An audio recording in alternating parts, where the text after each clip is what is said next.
Well, it's a beautiful Thursday night here on the Sunshine Coast, but I'm talking to expat Kiwi Katie Thompson, now living in Alice Springs. How you doing today, Katie? I'm great. It's a little bit hot. Sorry, I look a bit red. I've just got back from doing some exercise, so it is hot though. It's normally not this hot. We never sort of knew each other or anything. I only come across you through being friends with your husband, Garth, but you've got a bit of a involvement in motorsport in general. So how did it all start for you with going fast? I guess I've always been a rev head. I grew up in New Zealand in a small town called Westport, which is about 6,000 people. It's on the west coast of the South Island. And I was a girl racer. My dad's always been into cars. My granddad and my dad used to do mud plugging and four-wheel driving when I was a kid. And so always interested in cars, got my license as soon as I could. And I was that girl that was cruising around town with the loudspeakers and the little 1984 rear-wheel drive Starlet. Just having a lot of fun and revving around the streets and getting in trouble with the cops a lot too, to be honest, just for silly little infractions. And then I carried on and got into four-wheel driving and things, but it wasn't until I got over here to Alice that I really got involved in motorsport. It's actually how I met Garth. That's how we met each other. So originally, I had a friend who I was a tour guide for a long time, 8 years out here, safari guiding. So I didn't really have sort of a home base in Alice, and I never was really here. But towards the end of my guiding career, I had a friend who was into speedway and raced bombers, which is a bit of a special class here in the NT. So it's kind of like the road Fords and Holdens and kind of like a cheap street stock. I think like fender benders is probably the closest I think of. Is that similar? Yep. So I raced bombers for 5 years, I think it was. So I was the only girl that raced in that class with the boys. And when I first started, there's about 16 odd cars of us, and I loved it. It was fun. It was cheap. It was exciting. It was scary. And through racing bombers, obviously I got to know a few people at the Speedway. And it was a demolition derby, actually. I'd just done a demolition derby, and I was sitting down in the dirt, and Garth, my husband, came over and sat next to me and started chatting to me, and he was racing a sidecar, and he was talking about this come and try day they were going to have on sidecars. So I was really interested. I was like, yes, another adrenaline sport. Let's give that a go. It's always something I wanted to do. Back home in New Zealand, there's quite a few, like Speedway, so popular back home, and always been interested in watching it. But yeah, watching the sidecars was always a thrill for me, and I always wanted to have a go at being the one hanging off the side. So when the opportunity came to give it a go, I didn't end up on Garth's bike, actually. On the come and try day, I ended up with Stevie Sanders, who's a great friend of mine and a really amazing guy. And he bought his bike out of retirement that day and took me out, and we had a bit of a spin. And it's one of the most amazing things you can ever do. There is nothing, even a sprint car has nothing on being a swinger on a sidecar. It's a thrill all of its own. And then met Garth, got together with Garth, I guess, and it's kind of just growing and growing and growing from there. So you've done quite a few forms of motorsport. Now I want to sort of pick apart as we go, but I'm kind of known as the sidecar guy, but I just kind of like things going fast. But when you're getting into your first form of racing anything, what's it like to get used to trying to turn the car how you want it and the speed and racing in a pack? I guess, so where I grew up in New Zealand, there's a place called the Buller Gorge, which is like 55 kilometres of windy roads, because New Zealand's got great roads. And so I used to race those roads all the time. Like, people obviously didn't always know that I was racing them, but I'd fly up and down those roads, and I kind of cut my teeth in that way, I guess. So when it came to getting on the speedway track, it was a different sensation. It was in some ways very claustrophobic, because you are so wrapped up. You've got obviously all your safety gear, your helmet, your balaclava under your helmet, you've got race sievers, you've got everything, and you're strapped in really, really tight. So it can be almost claustrophobic, or you feel like you can't breathe a little bit, I think, the first time. But when you're out there with those cars, it was a little bit sketchy the first time. I think it was quite intimidating, but I kind of got to the point where it's like, let's just do this. And so I pretty much ended up giving as good as I got. The first probably couple of nights was definitely at the back of the pack, just following the pack round and sort of learning how it all worked. And I was by no means, I never ever won a bomber race apart from ladies' night, which we created to get the wives and partners of the men into the cars, because they do so much supporting their husbands and families, and we wanted to give back to them and give them a bit of a shot. So we created Ladies' Night in honour of them. So I did win Ladies' Night, but never ever won a bomber race. Got a couple of thirds, I think, but it was a lot of fun. I gave up bombers in the end because Garth got sick of fixing my car. It sounds like it's an easy class, but because you're allowed to hit each other and turn each other around and put each other into the wall, it's actually a lot of work, and those cars aren't designed on the tracks. They're not like a sprint car or a speed car or even a sidecar. They're just literally kind of road cars. So a lot more work went into that than it does into the sort of more, I guess, the more expensive models of racing.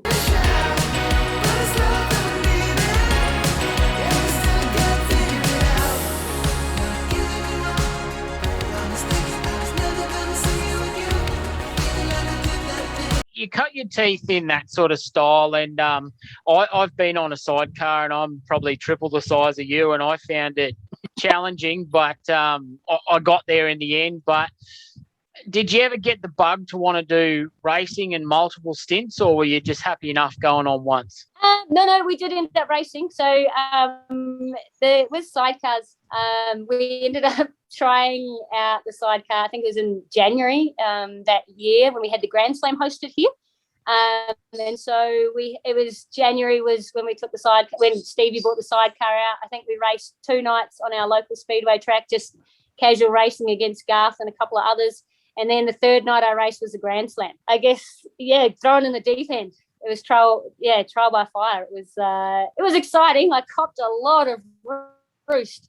I was picking dirt out of my teeth for weeks, I think. But it was really awesome to meet the guys that are involved with sidecar racing and the women involved. I love Philippa Burns. She's amazing, a really amazing lady. That's the hardest part, is trying to pull the tear off or pull the roll off while hanging on to the chair, But I'd like to mention here, just because I like to mention this, that we went to Tennant Creek to race, Garth, and he had a guy, Jaden, on the side of his bike, and me and Stevie were up there racing the sidecars, and we beat Garth. Garth, to this day, claims that his little roll, the little roll-off on your goggles got jammed and that he could only see out of one eye. But Stevie and I won't take that for a minute. We beat him fair and square. A race is a race. Doesn't matter how you get it. W's a W. Absolutely. Yep, that's it. So you hop off the sidecar after that, and what sort of happens next?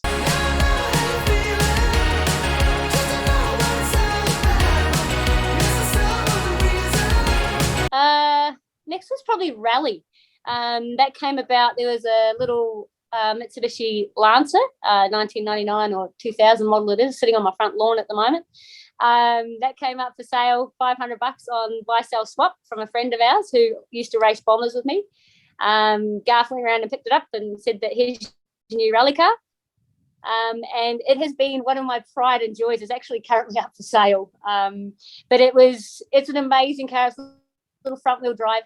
And I've had so much fun racing that car, doing motorcanas and things locally, and just having a ball. Like, there's a little motorcana track out here by the Fink start line, and it's got tyres and things, and they change the courses, and sometimes you go backwards, and sometimes you do it at night. And I got a couple of trophies in that as well. Obviously you're racing yourself predominantly, but there is an overall class and a women's class. So I really enjoyed the handbraking and sort of getting around as close as I could to the tyres. And it was kind of fun having Garth in the passenger seat. And then later on, our son Jet, he was in the passenger seat, and then later in the driver's seat. So that was, I don't know, it's not as much fun being in the passenger seat. Your current race car is a Speedway sprint car. It's an old school Avenger chassis. It now is a 410 and now is a Maxim chassis, which is a really sought after one. Yep. So that's what you're running. And while we're talking about it,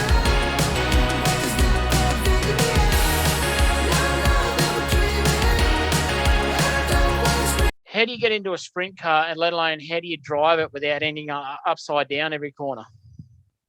I haven't had a good chance to get it really going yet. We keep having engine problems, unfortunately, with the LS motor. But I guess it's a lot different to a bomber. I had to go on Garth's speed car a couple of times on practice days, and the hardest thing for me was getting my head around turning the corners. So in my bomber, it was more about accelerating and then backing off or hitting the brakes to bring the car out and then carry on through the corner. Whereas in the speed car and in the sprint car, it's about accelerating smoothly through the corner, or even sort of bring it around quicker. And so I had a pretty decent crash in my bomber at one stage, not my last bomber, the one before. I had a little Cortina and I came flying around and caught the lip of the infield, and it flicked me straight. It did a swift right and straight into the wall beneath the tower, and it was a pretty decent solid hit. My seat moved above my head a couple of inches. So after that, I was a little bit scared of the wall. But then having it go in gas car and in the speed car, I really enjoyed that. I liked the sense of power that comes with that, and knowing that it's like putting that faith in the fact the car is going to go around the corner. So I'm still finding my feet in the sprint car. It's a lot different. I love the feeling of power, though. I love that. Put your foot down, the power's there, the sound of it, the just even starting up, sitting in it and having it in gear and getting push started. It's an amazing feeling. It's really mindful. Like I feel like when I'm sitting there and I'm waiting to get sort of pushed off and started up, I feel like I can feel my heart beating through my whole body, and all the sounds kind of just go still. It's like everything just goes quiet. It's really, really an amazing feeling. Explain to the people at home that don't have much to do with the ins and outs of some sprint cars. They're not a gearbox. You don't drive along and have a clutch and all that. So when you're getting push started, what happens?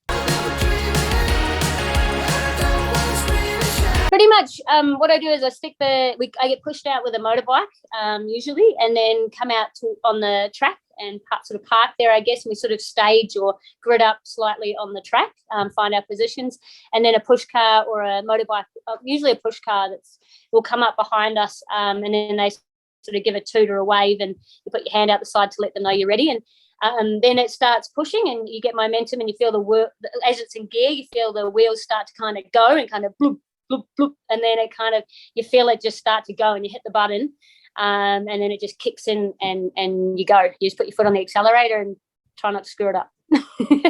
With sprint cars, there's a lot of factors in them that make them very fast and very exciting. Now, one is incredible downforce, two is extremely good brakes, and three and four would be massive amounts of power that you can actually put through your right rear tyre. So what was sort of the biggest shocks to you when you first started driving one? I think the instant power.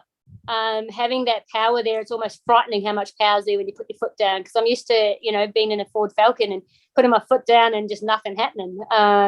So I guess having driven Garth's speed car, like his car's got a lot of go in it. So I think definitely the power and how quick the corners come up. People say that our track here in Alice Springs has got corner straight, corner straight, corner straight. It does not have straights when you're in a sprint car. It's like one corner the whole way around.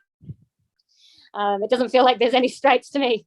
So I think that was probably the hardest thing to get used to, was like how quick the laps are and how you haven't got like that kind of back straight to get sorted for the next corner. You're on the next corner before you know it. We were talking about rally before. A lot of people think they can drive pretty well, but when you actually get on a timed course, whether it be speedway or rally or whatever, I think it really gives you sort of a marker to go for.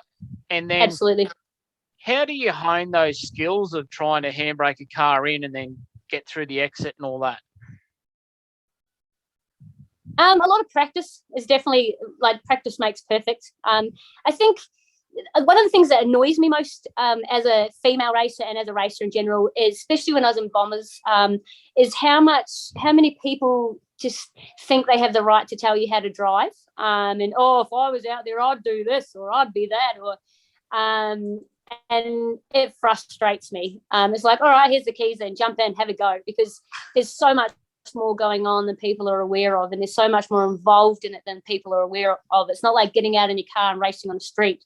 There's so many more factors than that. So rally, I think it took me a while to learn how to handbrake effectively in a front-wheel drive car. I did pretty well, actually. Like we have the Red Centre Nats here in September every year, and I always have a go on that and do reasonably well. I just love it. I love my little car. I love how much she's like peppy, but she hasn't got ridiculous amounts of power. And being front wheel drive, I feel like it's much easier to control than it is a rear wheel drive car, because once you get those out of shape, you're tank slapping or, zigzags. And so I think having a front wheel drive car was a really great experience for me. And after rally, we ended up heading into drags and burnouts.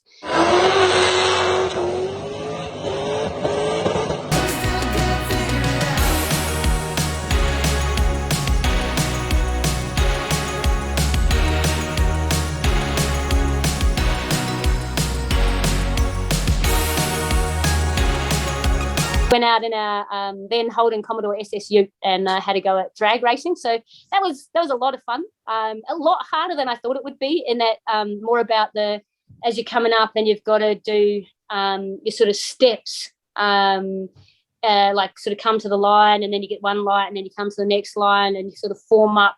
So that was probably the trickiest part for me, was getting those little lasers right.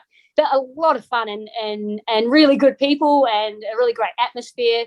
Then I had to go in my front-wheel drive rally car. I took her down the strip as well. And that was, again, a completely different experience in a front-wheel drive. It was hard to, if you put your foot down too hard, you just sit there and spin the wheels. So valuable learning experience there. And then that kind of morphed into burnouts. Garth got a burnout car. And for the Red Centre Nats, I think it was, again, and decided to have a go at burnouts. And then I decided to have a go at burnouts, and that's all forms of motorsport are fun in different ways. And I think burnouts is like, there's a lot of money and time, like everything in motorsport, that goes into it. And it doesn't matter how well prepped you are, once you get out on that pad, anything can go wrong very quickly.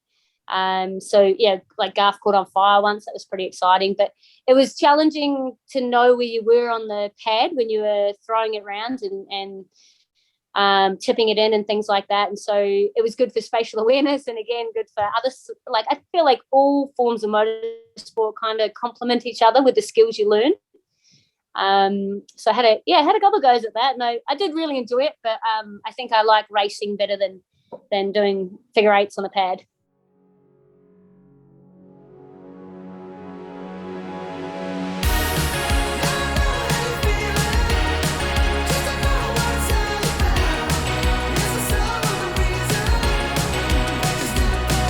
Garth's amazing at everything. It's a source of frustration to me in our relationship that he is. There is barely a thing that Garth is not good at in motorsport. So we are very competitive. Surely you've got to be the chick at the racetrack that the young girls are coming up to, going, "Oh my God, there's racing and that." Because my daughters do it at the racetrack as it is now. Yeah, I'm definitely that chick. I'm a big promoter of women in motorsport, no matter what motorsport I'm in. And I love to empower women in motorsport. I love to be the face that people can come and talk to if they're interested in getting into motorsport, and even just noticing the women in motorsport. I think there's these amazing role models for women out there.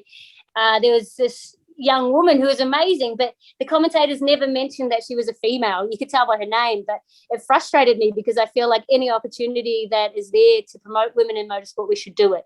There's not a lot of women in motorsport, and if we can highlight these young women that are doing well and who are role models, then there's more opportunity to get young women into motorsport and to show the equality.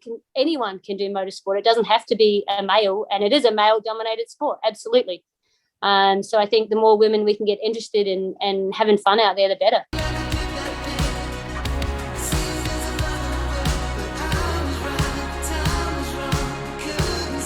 I don't know why women don't get so involved as such, but the ones that I have seen involved over the years in a lot of different motorsports are actually really annoying to me because they're so precise and they're very finesse orientated with things and they look after things, whereas us blokes tend to tear gear up and doing it.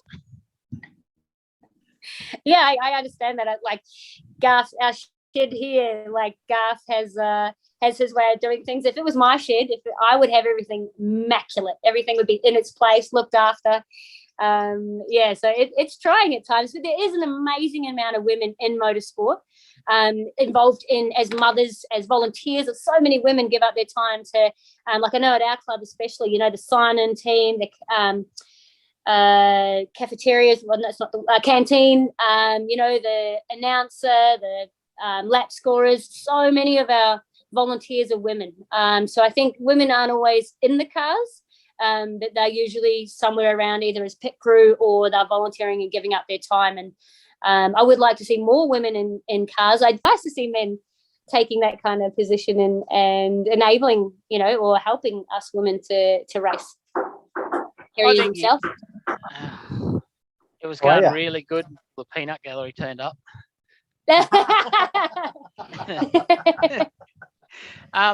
You're exactly right with the women thing, and I'm trying to do that with this. I've actually got another female paint company owner from America coming on with me my time at 8 o'clock Saturday morning. So it is I saw a thing. The post. She looks amazing.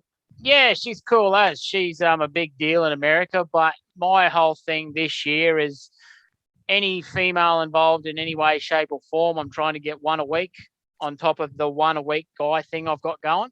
But awesome. I don't know what the answer is to getting more women involved, but it is good to see that a lot of the stereotypes aren't there, so they're not afraid to get amongst it, and it's pretty funny to watch when the girls absolutely towel up the blokes. Yeah, absolutely.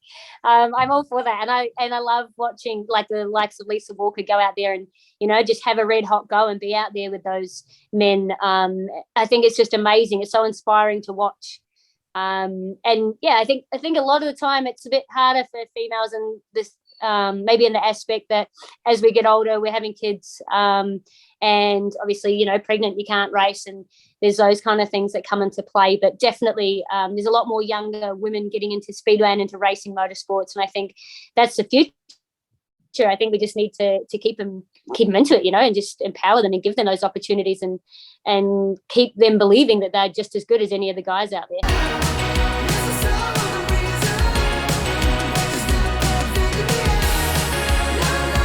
It does happen from the juniors, seniors with the guys sometimes where they race so much, and I've seen it with some of the solo kids where they race everywhere they can, and by the time they're old enough to have a car and a boat, they're totally done with racing. They just want to go fishing. Yep.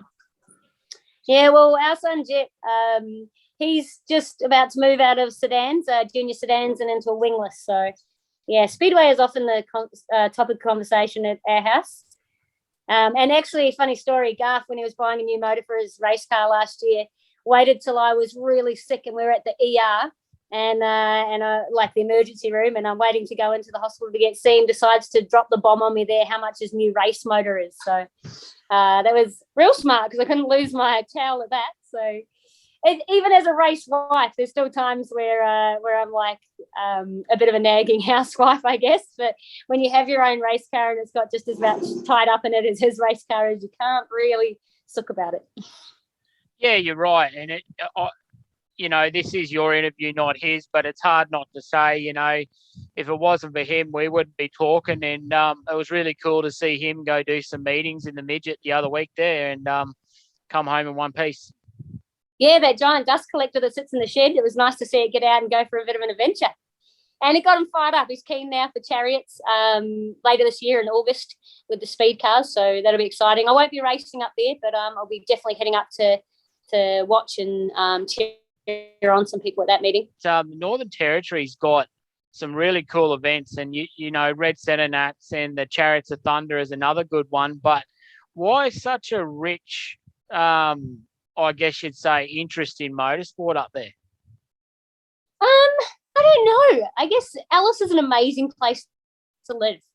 There's so many opportunities here, and there's some really amazing, quirky, creative people. And we don't have those kind of water sports that everyone else does. So I think everyone just throws it into motorsport. And there is every kind of motorsport you could wish for here. There's no solo action. That's probably one of the very few that I can think of we don't have.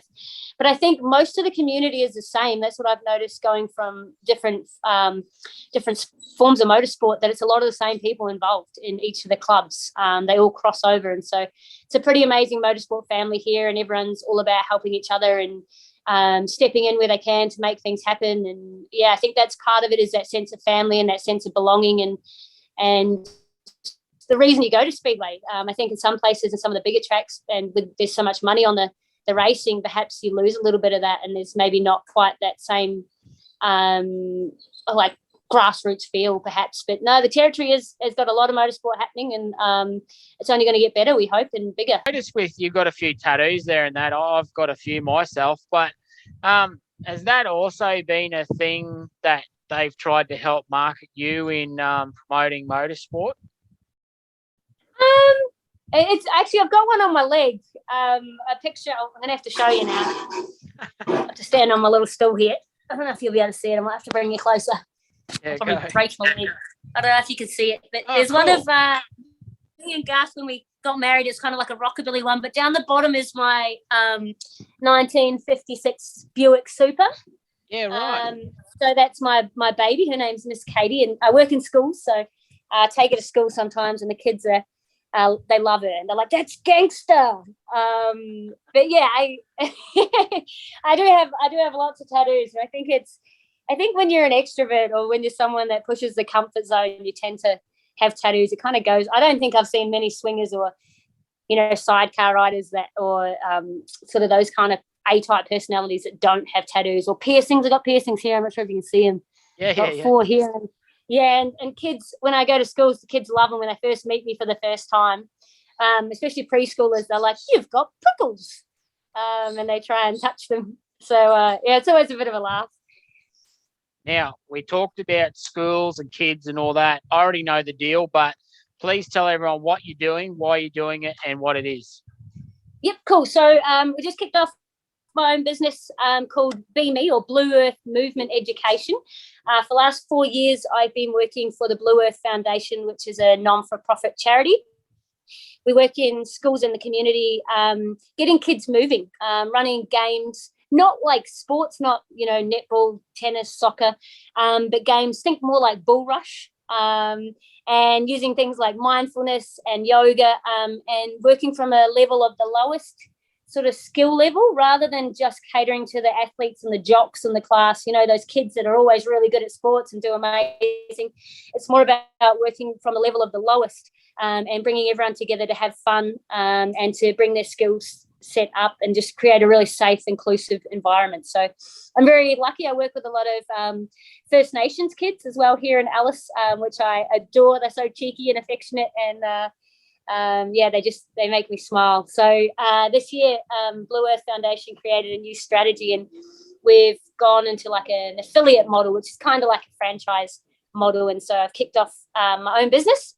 So I still work in schools and work with kids, and most of them think it's pretty cool that I race cars. And come the Think Desert Race Week, which is in June. That's a huge event here in Central Australia for off-road buggies, but also for bikes and vehicles.